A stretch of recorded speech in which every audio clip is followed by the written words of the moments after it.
Hi, I'm Arney, and I'm going to be doing my reflection blog for the persuasive speech for Speech 101.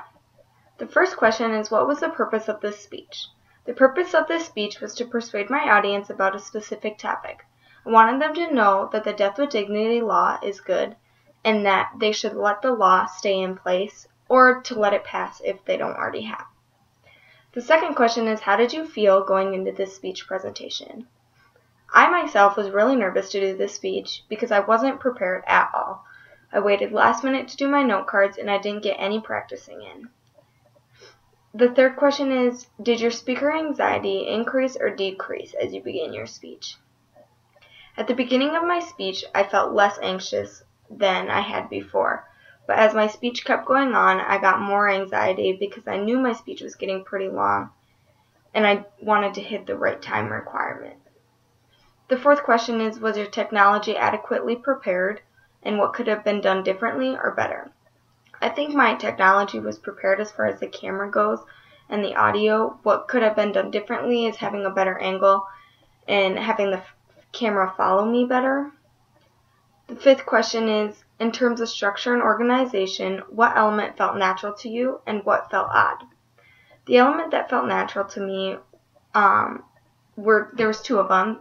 The first one is the introduction, and then the last one is the conclusion. The thing that felt odd was the citing of the sources. I wasn't quite sure how to make that quite natural. The sixth question is, how did you consider your audience when developing your speech? How did your audience respond to your speech? When I was looking for topics, I wanted something that was controversial. My brother gave me the idea of the death with dignity law, so that's what I chose. And my audience at home was excited to listen to my speech because they know about the law and they wanted to know what I had found out about it. The seventh question is, what did you do in your speech that worked, what didn't work, and what areas can you target for improvement?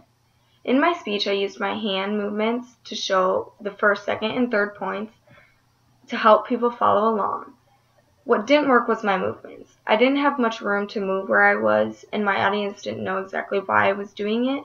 So my mom was holding my camera, so she didn't quite know to follow me. So to improve, I can work on moving farther and kind of talking and showing that I'm transitioning at the same time. The eighth question is to connect your learned experiences to the class reading and concept. Include at least one specific chapter with a page number. For this specific speech, I learned the most from an online reading that Miss Sieber had given us of chapter 11. This chapter talks about speaking with confidence, which is something I could really use. On page 4 of the online chapter, it talks about cognitive restructuring. This really helped me because when I would think something bad, I would need to rethink it and put it into a positive way.